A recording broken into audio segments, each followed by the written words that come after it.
just so you know ahead of time, my first depressive episode was 20. That's not as crazy, but at 26 when I had my manic episode and left my wife, and that's when everything goes crazy. But I don't know. Well, let's start at the beginning. Where did you grow up? Where are you from? David? Yeah, I was born in Vacaville, California, so not too far from here. Up north? Yep. And tell me about your family. Yeah, I guess we can start at the beginning because my first memory is kind of traumatic, honestly. So my first memory is actually I was in the living room and crying because my dad was strangling my mom in front of me. And I was probably 4 years old at the time, so that's kind of forever etched into my mind. My dad was an alcoholic and used drugs also. I don't remember him being around, much in my life. It's very confusing though, because when he was around, he would try to shower us with gifts and love and affection, but he was mostly out partying with his friends. So kind of at a young age, I didn't really understand, what love was. It was a kind of a confusing childhood with my dad kind of always being gone. And he was in your life for the duration? No, my parents finally ended up getting divorced when I think I was 8 years old. At the time, my mom kind of gave my dad an ultimatum to stop bringing drugs into the house, and he didn't do that. So she took us 3 boys and left. You think your dad was bipolar? I don't know. I know that, and then bipolar, yes, is going to be a big part of this story, but I don't know. A lot of his decisions looked like it. Bipolar is, a lot of it is genetic predisposition, and there is a lot of that on my mom's side of the family, and then also in my immediate family, besides my dad. So I do think I had a genetic predisposition. My dad's decision-making seemed bipolar, but he's not one to go to the doctor and, get diagnosed. Right. And how was the rest of your childhood after your dad left? It became very different after that. So I think because my mom remarried my stepdad and became very strict at that point. I think they were looking for order in the middle of chaos. And we started going to a strict, independent, fundamental Baptist church. My sisters couldn't wear pants. It was, there was a bunch of these kind of like legalistic rules. So got very confusing for me at that time. I went to school in this it was a little trailer, double wide, with like 20 kids from kindergarten to 12th grade. And we were doing self-taught curriculum. The teacher there wasn't a teacher. She just graded our tests. So yeah, it was a weird experience kind of going to school in that little trailer, and, wasn't allowed to watch normal movies, wasn't allowed to watch TV. And so honestly, if I, characterized the rest of my childhood, I felt like a complete outcast because I had nothing to relate to with any of the other kids. So I kind of withdrew a lot and kept a lot inside. Mm. You graduated high school? I did, yep. And then my parents gave me 2 choices. I could either go into the military, which is what my stepdad did, or I can go to Bible college. And so yeah, my story starts very, very straight and narrow. I went to Christian college after that. And in Christian college, that's where my bipolar journey starts, because when I was 20, I had my very first bipolar depressive episode. And the weird thing about it is it came out of the blue because there was nothing wrong in my life, no catalyst that you would think. And sometimes it's like that with bipolar. Sometimes there's a catalyst, sometimes nothing at all happens. So, I became very withdrawn. I went from being a straight A student to starting to fail exams and just failing tests and different things like that. Because a big part of the depression is not just the sadness, there's anxiety, and then my brain I call it slow as molasses. It would just slow down considerably, and I couldn't remember simple things, couldn't think properly. So it's a very scary experience for me, that first time. Does bipolar disorder appear in your early 20s like that? So it can appear at different ages, but a lot of times it does appear like late teens, early 20s is very, very common. And what does it look like? So with that, so typically bipolar, why they call it that is there's 2 poles. There's the depression, which I just mentioned, and then there's a mania, which we're going to get into in a little bit, with all the crazy, reckless, impulsive decisions. people basically blow their life up a lot of times, when they're manic. So mine started with depression. And the hard part about that is you go to the doctor for depression, they don't expect you're bipolar, so they put you on typically the wrong type of meds. They put you on like a SSRI, which normally you're going to need a mood stabilizer too as a bipolar person. So, but yeah, that was the first time I went to the doctor, was when I was 20. Soft White Underbelly is about giving people a space to tell their stories, even when these stories challenge what we think we know. Ground News shows us different perspectives in the media, which is why Ground News is a perfect sponsor for my channel. In a world where algorithms censor much of the information we receive, some of the most important stories get missed from our news feeds. Ground News highlights local news from around the world, giving you an on-the-ground perspective that national coverage might miss. The app and website empowers you to form your own opinions by presenting you with every article published on any news story worldwide. My favorite part of the app is the data it gives you on each news source as you read it, such as where it leans on the political spectrum, a factuality rating indicating how subjective their printed reporting tends to be, and who funds it. I particularly like their blind spot feed, dedicated to showing you news stories that are underrepresented in the mainstream media. You can check this all out by scanning the QR code on screen or clicking the link below. It's easy to forget how much bias can shape the reality we live in. And in a world where our attention is constantly being fought over, my Vantage plan easily helps me keep up with more important stories slipping through the cracks. So I encourage you to check them out at ground.news/SWU. Subscribe through my link or download the mobile app and enter promo code SWU to save 40% off their Vantage plan. And by subscribing or even gifting it to someone you know, you're helping hold the media accountable and helping my channel directly. Thank you for watching. And so your manic episodes look like what? So yeah, we can fast forward. I had a couple minor depressive, and I call them like baby manic episodes, but my first huge blow up happened when I was 26 years old. So in college, I met a girl. We got married when I was 21, and my life was very, again, straight and narrow. I didn't drink, it was just a very simple life. But when I was 26, all of a sudden I got this huge rush of energy. I didn't need to sleep. It was like this euphoria. It felt really good at first. You almost feel like a superhuman, and it feels really, really good at first. So I wasn't sleeping a lot. I had all this extra energy, all this confidence, kind of grandiose thinking. And I was actually performing very well at work. I was a financial advisor at this time. So at first it was fun and felt good. But then there's bipolar a lot of times manifests the same way for most everyone. Then I started going on these spending sprees. I tried to buy a third vehicle. I'm trying to buy another house we don't need. My wife's kind of like, what's going on with this guy? But then there's like this crazy sex drive rush as well. And that's when I ended up probably making one of the mistakes I'm most, that I've had to deal with a lot of shame about. I ended up, cheating on my ex when I was 26 with a coworker, and that was only the second person I'd hooked up with at 26. So, and that was the first night I got drunk as well. So I got drunk for my first time at 26, hooked up with her, and that's when my life completely changed. I went home. I told my ex-wife now, what I did, and I packed a bag and I moved out.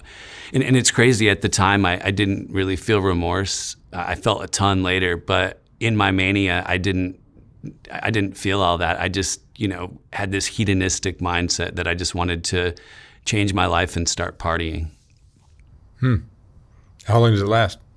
So my manic episodes normally lasted a few months at a time. There are people that are rapid cycling bipolar, but mine were typically longer. And so my other ones got way, way worse. But this first one, I started drinking for the first time. I started going out from never going out to going out 6 nights a week, basically, blowing through money.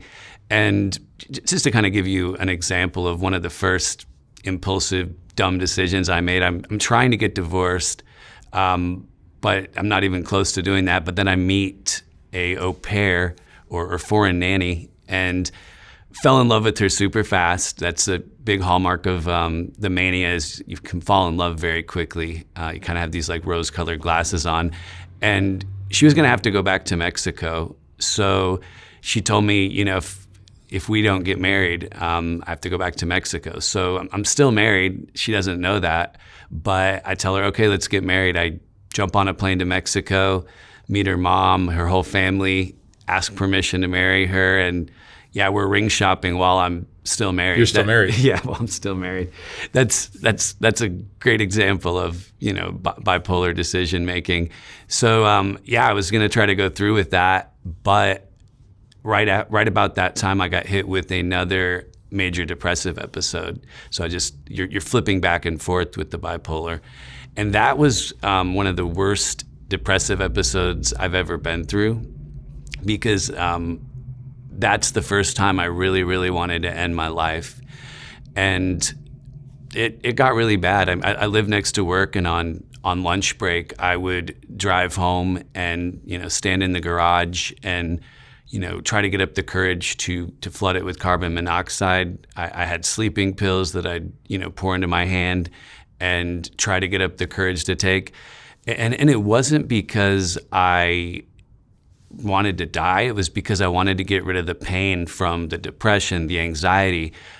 As depressed as I was, I couldn't sleep at night. So that was, really messing with my thinking as well. So this went on, for a little while, until finally I had a moment of clarity. And with that moment of clarity, I packed a bag and I took myself to the nearest mental hospital and checked myself in, because I finally decided, I didn't know how long I'd be there, what was going to happen, but I decided I didn't want to die at that point, and took myself there. It's almost like for your friends and people in your life, your family, all this, it's like you're two different people. Yeah, it's very confusing to my friends and family, because, I had been nothing like this, up until 20 years old, and the back and forth, with the, crazy confidence and the mania to the depression is, very confusing. And my family didn't know a lot about mental health. That's not, we didn't really grow up talking about those type of things. So when they actually found out, about all this, they thought it was more of like a sin problem, that I was, they didn't believe in medicine at first and all that at this time. So yeah, it was really confusing for all of us. But at the mental hospital, that's where I was finally diagnosed with bipolar for the first time. When the doctor understood everything I'd been doing, he's like, okay, you're not just depressed, you're bipolar. And that was the first time they put me they tried to put me on bipolar meds for the first time then. Did they help? So it did help with the depression, the depressive medicine. So that got me out of the hospital. I think I was there 5 days. But when I got out of there, they tried to put me on a lithium for my mania, but I hated it. It turned me into like a shell of myself, a walking zombie, I felt. And I quickly stopped taking that and went back into a manic episode. And this is where things, really, really start to unravel for me, because at that point, I had never used drugs. So I think I'm 27 now, but through party friends, I think I tried Molly first. So I was going to raves and clubs and things like that. But then finally, I tried Coke, and that was the first drug I became addicted to. I loved the euphoric feeling it gave me, and I quickly started to use that on a very regular basis. How was tell me about being bipolar and on cocaine. Yeah, so the statistic that you read is about 60% of bipolar people develop an addiction. So this is very common. But it kind of was like my mania went on steroids with the Coke. Everything the mania made me feel, it made me feel even more. So like I just basically felt invincible and just became a totally different person. My rational thinking was gone. I was in total hedonistic pleasure-seeking mode. That's really all I cared about at that point, was whatever felt good I was going to do, whether it was with women, whether it was with drugs, whatever it was, that was where all my behavior went. And that's when I actually got involved in crime as well for the first time, is right around when I became an addict. And cocaine use would be all day long or just certain times a day? Because cocaine only lasts like half an hour, 20 minutes. Yeah. So at first I was doing it at night when I was out, but later in my story I was doing it all day, every day. But at first it was mainly when I was out, which was 6 or 7 nights a week. But yeah, the whole time you're going in the bathroom every 20 minutes or whatever it is. It gets expensive as well. It does. I was working in finance, so I had enough money at the time to feed the habit that I had. And your marriage at this point had been totally done. Yeah, after I cheated on her, I left and never went back. So that by then I'm fully divorced. Do you ever have moments where you're not manic and you're not depressed? You're somewhere stable in the middle, and you look at what you just did, and you're like, "What the hell was I just doing?" Yeah, so I haven't really talked about that, but between the periods of mania and depression, there are these stable times, and that's when you really regret and have shame for what you've done. But then you're addicted to Coke. So do you still use Coke? Yeah, I kept using it even when I was depressed, also because I was trying to get out of the depression. So yeah, at this point, even when I'm stable, my judgment is clouded, because I'm partying and doing the Coke. And what is it like when you're of a rational mind and you're going, what the hell did I just do? I think that's part of why you're drinking and using the Coke also, is to help with the shame and to help kind of get over some of those things. But so yeah, I think I was trying to self-medicate to not have to think about how I'd blown up my life. And where did things go from there? Yeah, so that's when I got involved in crime. So through some party friends, I found out about this scheme that they were doing. It involved healthcare fraud, and basically what they were doing is there's these things called compounding creams, where if you blend certain ingredients like gabapentin, prilocaine, lidocaine, a bunch of different ingredients together, they can, when they're in a cream, they can bill out a very large, exorbitant amount of money to an insurance company. And most insurance companies had kind of wised up to this, except for the government's insurance, TRICARE. So what the people at my work were doing is basically, they taught me, if you pay doctors to write a prescription kind of through relationships you have, or pay patients to go get these prescriptions, you can earn a very large commission. So some of these creams were billing out $10,000 to $20,000 a month, and I could get a 20% cut on that. So if someone got a 6-month prescription, I could be making, $2,000 to $4,000 sometimes a month on these creams. And to get people to go get the creams, you would basically pay them under the table, so I might give someone $500 a month if they could go get this prescription from their doctor. And it was pretty easy to get. These are just creams for like scars, pain, migraines, things like that. So it's not a hard prescription to go get. So a lot of these people said yes to the $500. They didn't know how much I was making, but it was kind of a lot of money. And this bipolar roller coaster you're on just continues? Yeah, and the weird thing about it, so I did know that what I was doing was wrong. Because some people do go into full-blown psychosis where they lose touch with reality. Some people think they're Jesus, or think, they become a different person. I never went into full-blown psychosis, but also when I was manic, there's a rational part of your brain that gets turned off. So I didn't think about the consequences of any of this. I never looked into it. I kind of just thought I was above everything. And a lot of people that are bipolar do get into crime. Maybe some of it's shoplifting or different things, but getting involved in crime happens a lot also with people with bipolar, just because you're in this pleasure-seeking mode. And I wasn't trying to make money to save it. I just wanted to party harder. So I'm doing all this to make that money so I can, I'm partying in Miami and Vegas all the time, getting bottle service and just partying it up all the time. We would go to the strip clubs, at noon and just get bottle service there. So it wasn't real work. We had an office, but really we were just, paying people to get these creams and living it up, basically. And you're how old at this point? Shoot, at that point, I was, I think 29, probably. You're how old now? Right now, I'm 41. 41. Mm-hmm. And you've been living with this all along? Is it still something you struggle with today? I'm stable on the right meds now. So for 7 years, I have not dealt with these major episodes. Oh, that's good. Yeah, but we can get into it more. But for a few more years, I definitely dealt with some more crazy highs and lows. I'd love to hear about the ups and downs. Yeah. Okay. So we're partying up a storm, basically, and I made over 500,000 while I was doing this. It's probably within around a year's time frame. But then in May of 2015, the FBI raided my company's office, and that was a crazy experience. I was driving on the way to work when it happened, and there's an insurance office across the hall. They called me, and my buddy said, "Hey, the FBI are in your office." I did not believe it. I thought he was joking.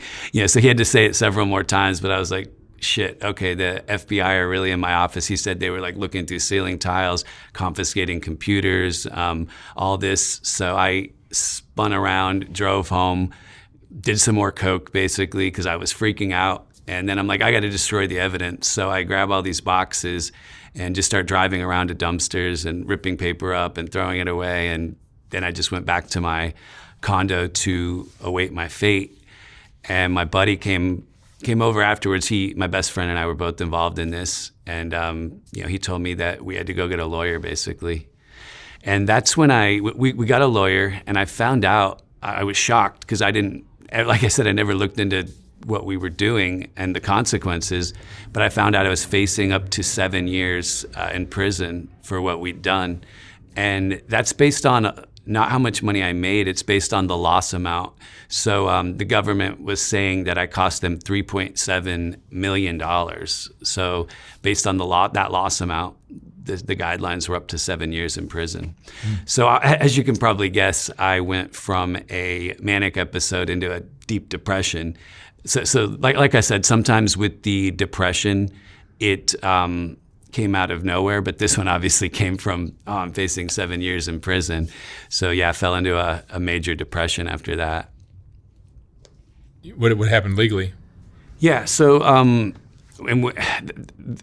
so there was probably more of the story first because this case drags on for 9.5 years. Oh, wow. So yeah, it's the longest case my lawyer ever saw. And in the meantime, you're having other episodes. Yeah, I'm having other episodes. Plus, this is hanging over my head every day of my 30s, basically, with the 9.5 years. Which probably makes you use more cocaine.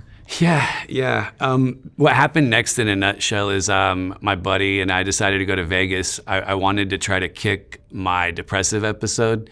So I was like, I'm going to do the most coke possible in Vegas. And I ended up out there 12 straight nights in Vegas. I ended up in the hospital, but I did so much drugs that I kicked the depression and was back into another manic episode at that time.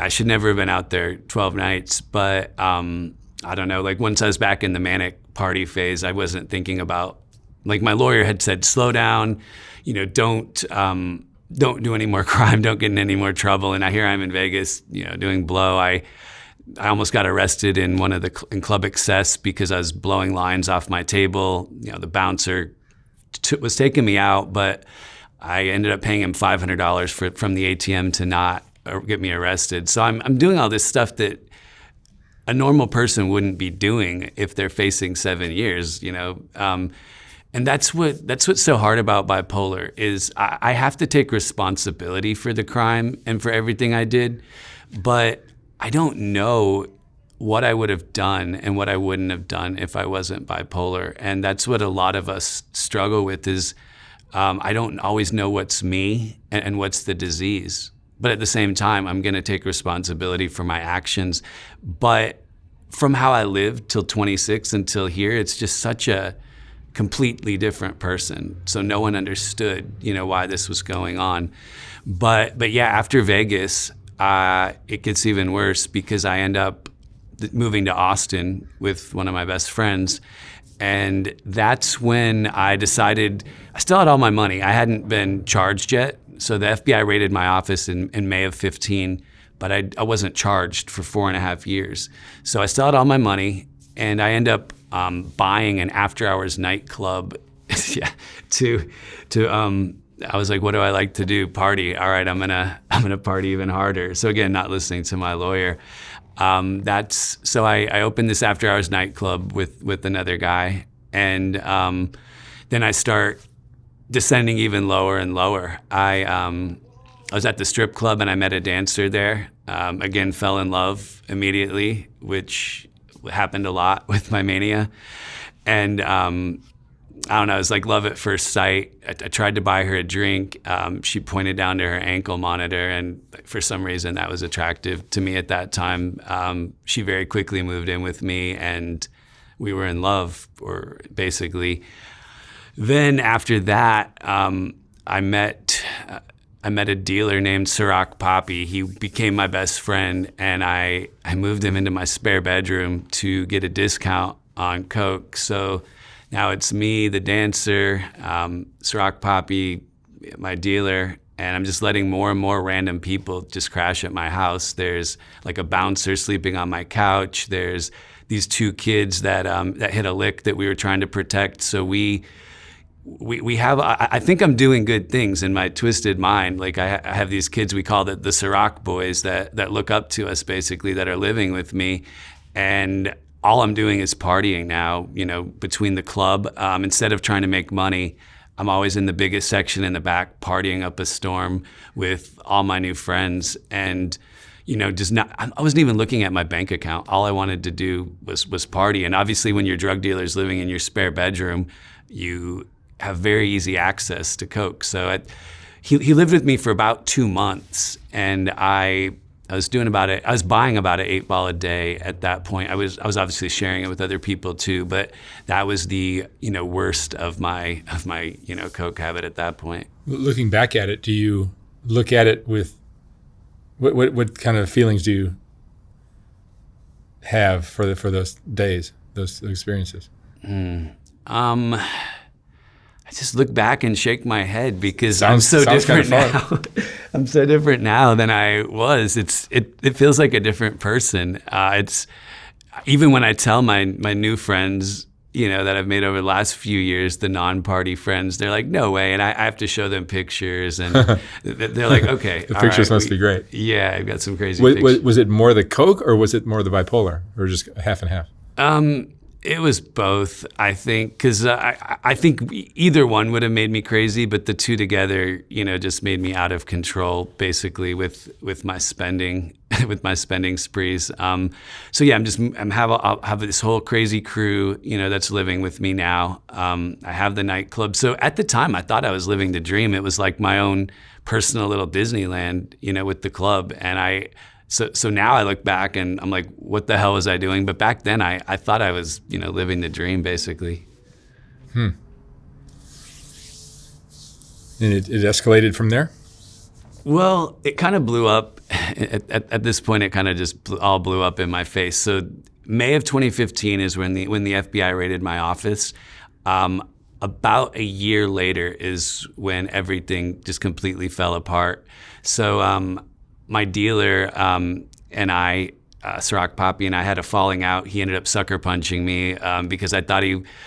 Well, first of all, I ended up buying the other club owner out because he hated me. I was in the club just partying. I wasn't trying to help at all. So I bought him out. All the employees quit. So then I hire all my drug friends to run the club. I have Ciroc Poppy trying him out as general manager. I've got Meth Head David and these other people trying to run the club with me, ex-cons, Bert and Edgar as bouncers. So I've got this whole cast of characters just trying to run things for me. They're all stealing from me. So everything just blows up in my face, basically. And I ended up losing everything. The club goes under. And not soon after that, I'm evicted from my condo. I thought my ex, the dancer, would leave me. I thought she was, with me for my money and all that, but she stuck around. Yeah, everyone else left me. That's the craziest part of the story, right there. It kind of is. Everyone else left me at that point, but so I lost everything. In my manic mind, I didn't put anything in storage when I was evicted. So really, all we had is like a couple suitcases, and I wasn't completely on the street homeless, but I was basically, like, we were living out of Super 8s and really cheap hotels. I would have been completely on the street, but she was still dancing. She used to make a ton of money doing it, but we were both so haggard and just messed up, strung out from all the drug use, that she's barely making enough money to pay our hotel bill, and we're just living. So I basically go from owning a club, having hundreds of thousands of dollars, being in Miami, Vegas, bottle service everywhere all the time, to a year later being homeless. And yeah, so I mean, that's what I mean about the bipolar. Like, what rational person would do these things? So it's just so hard to wrap my mind around. What is it that you lose by being, when you're deep in your bipolar episodes? It's the rationality, the common sense? Yeah, you just lose touch with reality. It's kind of going into total hedonistic, pleasure-seeking mode. And yeah, the rational decision-making's gone. I gave a $60,000 loan to someone, and I had him just send me an email saying he'd pay me back. I didn't get a lawyer, didn't sign a contract. I mean, I've been a financial advisor most of my life. I'm not a total idiot, but when I'm manic, I am a total idiot. Like, it's so hard to understand. I'm just making these crazy dumb decisions, and people are taking advantage of me. I mean, I had my car stolen by meth head David because I let him borrow it. I mean, things I would never normally do. So yeah, that's when I really kind of hit my rock bottom point. I'd say for about 2 months, we're living out of these really cheap hotels.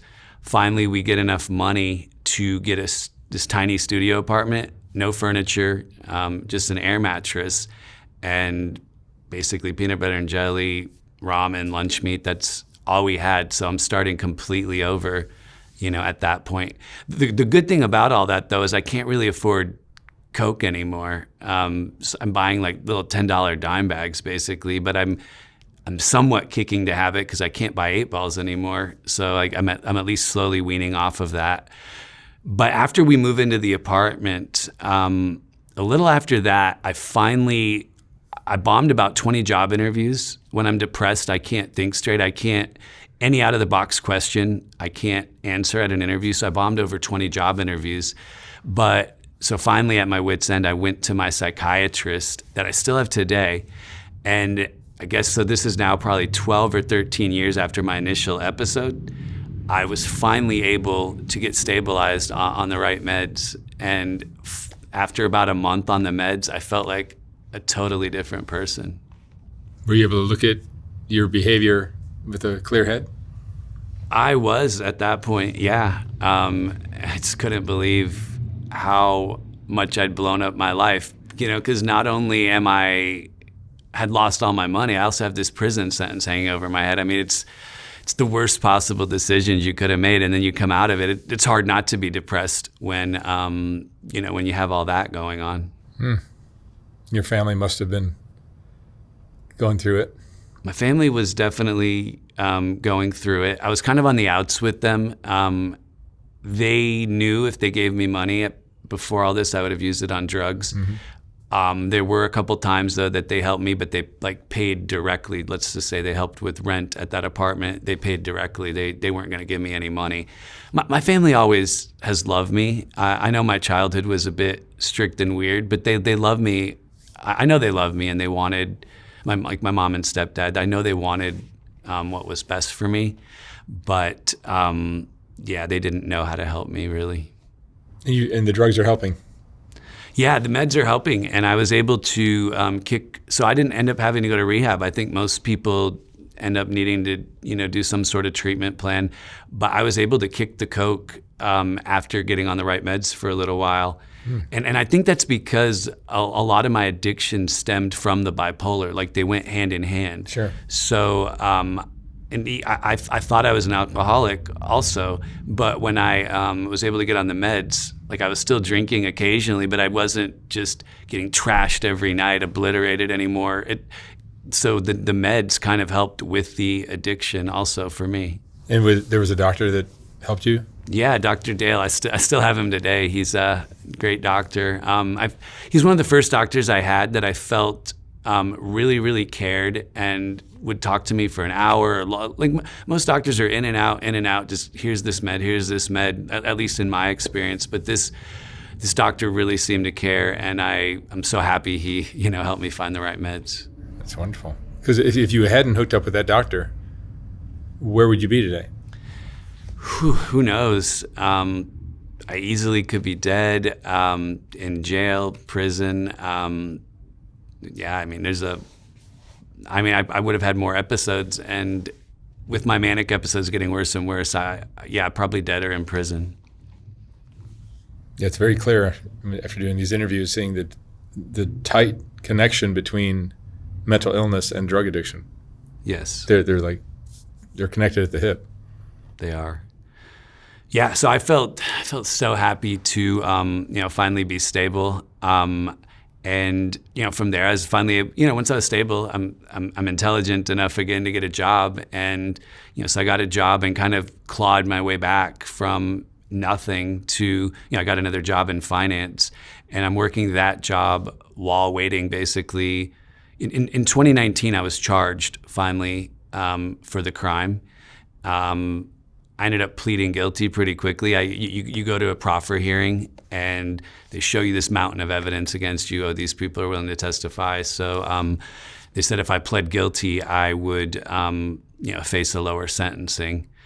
Luckily for me, because I was so messed up with all the bipolar and all that, they were trying to get a lot of other people to testify that were pleading, but they never wanted me to. They knew I would be a liability. Everyone knew I was this drug addict and all this. So I never got asked to testify, but I knew I had to plead guilty. Most people do plead out in federal cases. They normally get you in a federal case. Did the court see that you were now a changed person?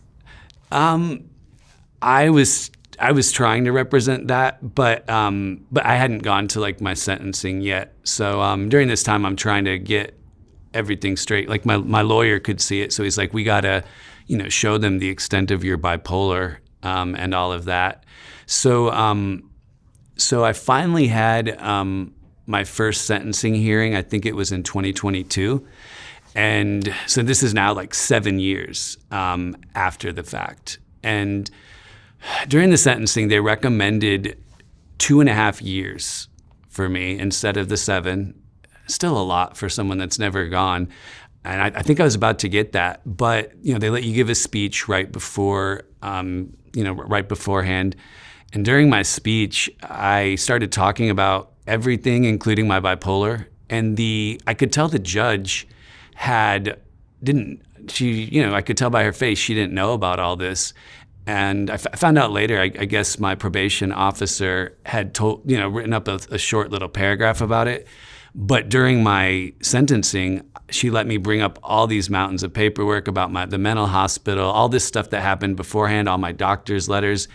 And she realized that, okay, this guy is, this is a bigger problem. This bipolar is a bigger issue than I realized. So shockingly, at the end, I'm expecting to get my sentence. And she told me, Mr. Funes, I can't sentence you today. I didn't know the extent of your mental illness. And my lawyer had never seen that in a sentencing where the judge didn't sentence me. She basically said, I'm gonna have to think about this. And after deliberation, we'll re-sentence you. So back to probation again at that time. And then my actual sentencing ended up in December of 2024.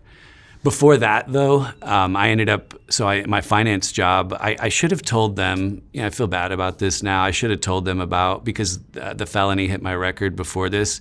I didn't tell them and got fired in, I think that was January of 23. So I had to start all over another time. And with a felony, I was making very good money as a financial advisor. Couldn't get a job anywhere. Couldn't do Uber. Couldn't do DoorDash.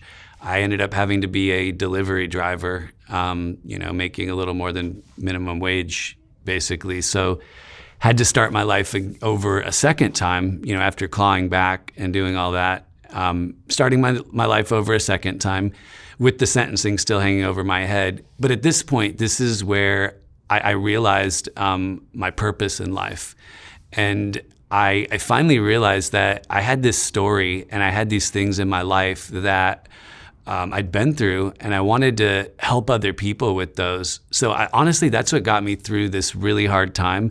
Is I found something bigger than me that became my purpose, and I was like, I don't know exactly how this is going to work, but I'm going to help people somehow with my story. So that when I decided that, it helped me get through all of this terrible time. Basically, I didn't know how to do it, so I started going to Toastmasters to learn how to do public speaking. I'm starting to post on social media about my delivery driver stuff. I wanted to document from the bottom, like to come up and just start talking about my bipolar and all that. So I'm doing all of that, and that got me through. But then in December of 24, really just, 8 months ago, I finally had my sentencing.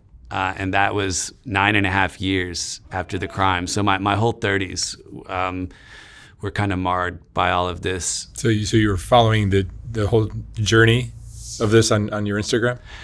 TikTok and Instagram, yeah. So what? What is your name on Instagram? Yeah, it's on both. It's Bipolar Guy Loving Life.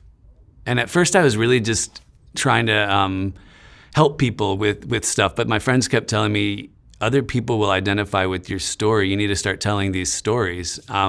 So I think where things started to kind of take off is I documented my sentencing. I made a video in the airport saying I'm on the way to my prison sentencing. I don't know what's going to happen. But I wanted to document my whole journey. So I did that. And then obviously people kind of were like, oh, what's going to happen to this guy? We're never going to see him again. So I think that's kind of where things took off with social media, is when I documented that.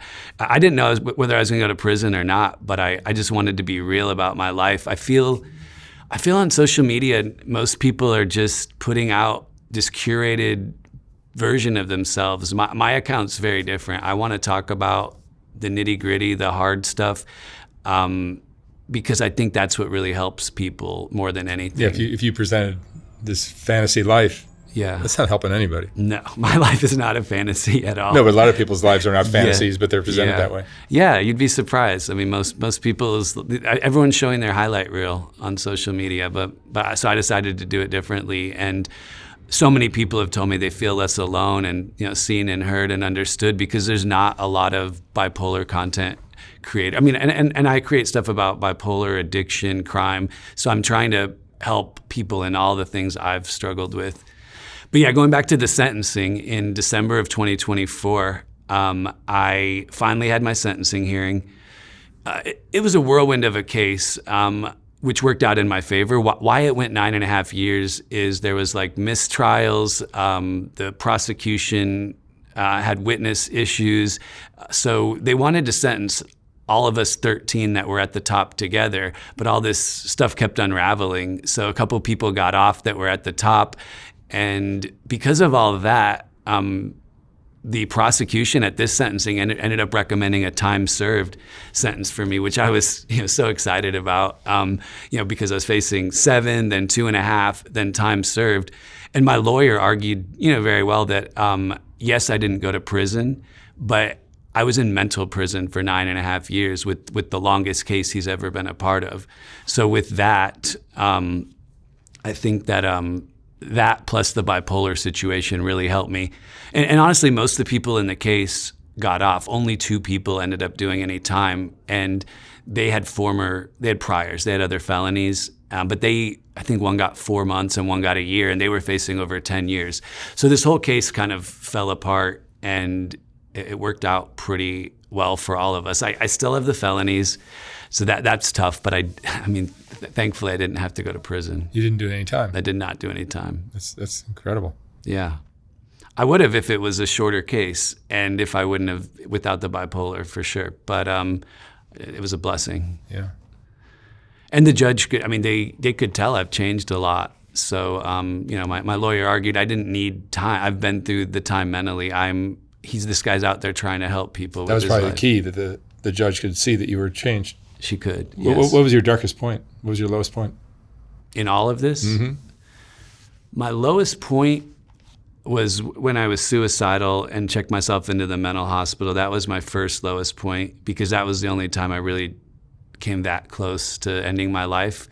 But then after that, it was losing everything, basically living out of the hotel with the prison sentence hanging over my head, coming out of the mania where I wasn't even thinking about all that. And then you're like, shit, my whole life is blown up at this point.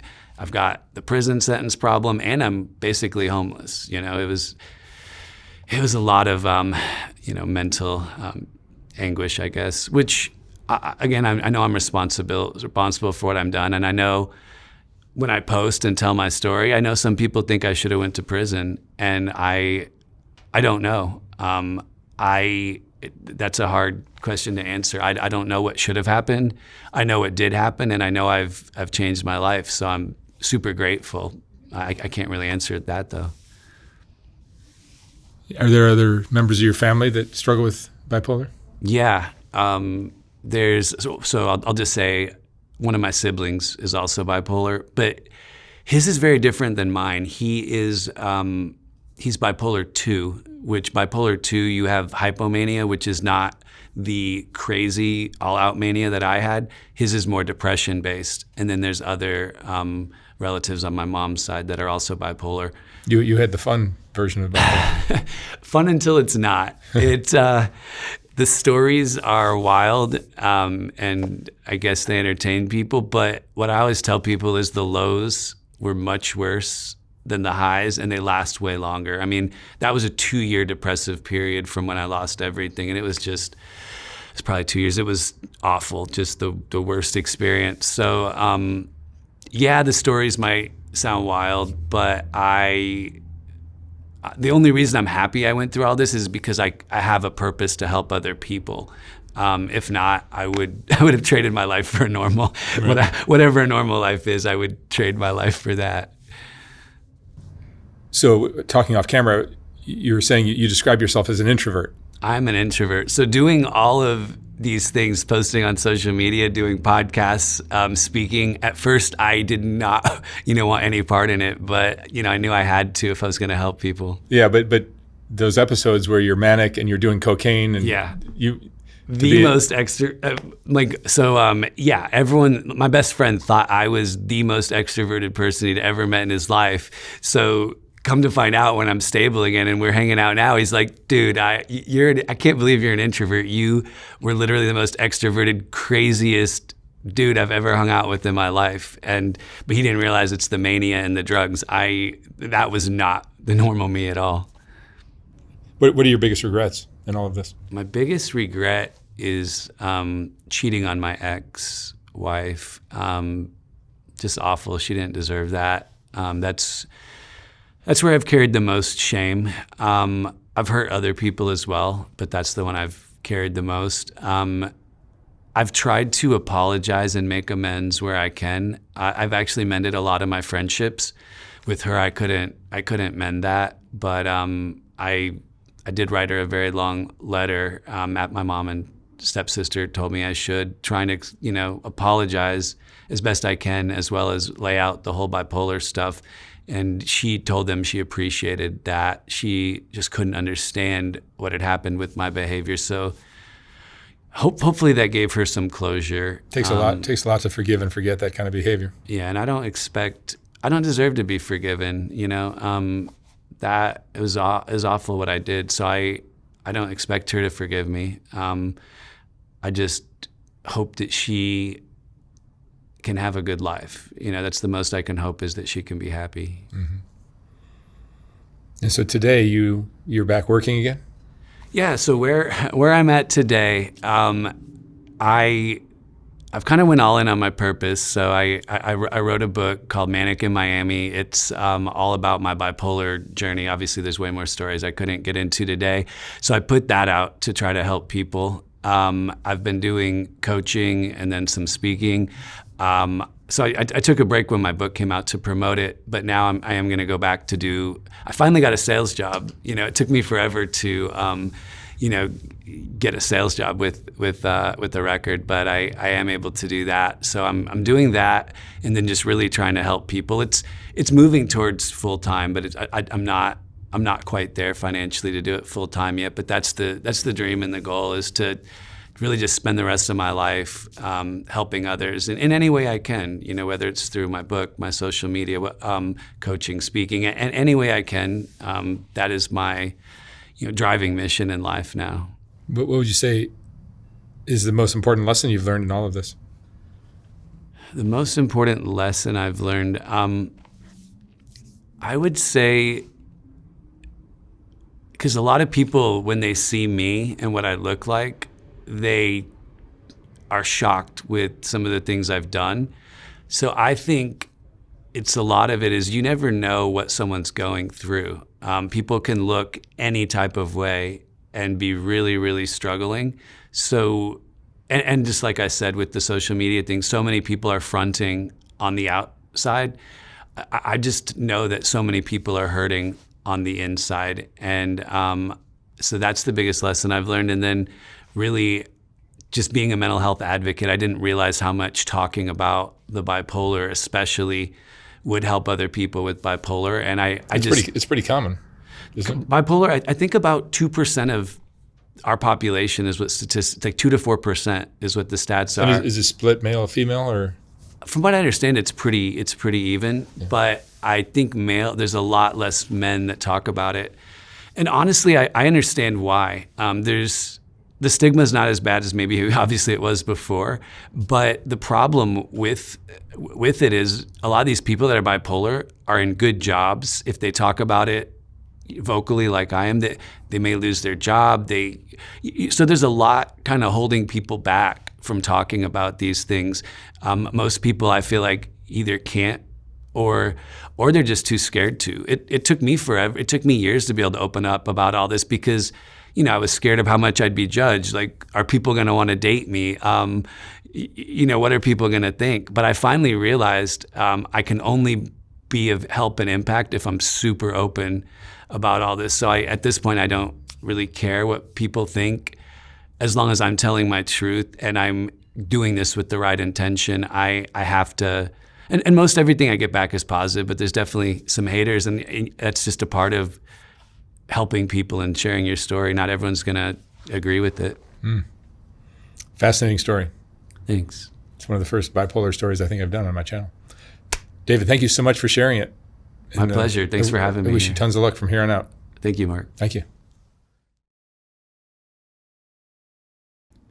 When I was designing the first Soft-White Underbelly book, I realized that there were so many great portraits that weren't going to make it into that book. They just wouldn't fit. And once I saw how well that first book sold, I knew I'd have to design a second book. This second book is finally ready to ship. Like the first one, this book has a collection of some of the best portraits from Soft-White Underbelly, accompanied by a quote from that person's interview. This book features another group of Rebecca portraits, as well as a collection of color images of the Whitaker family, and plenty of others. You can order yours for $125 or $150 for a signed copy at softwhiteunderbelly.org. Again, like the first book, once this book is sold out, I will not be printing more of them. The portraits are what Soft-White Underbelly is all about, and these two books contain the best of all that work. Thank you for watching.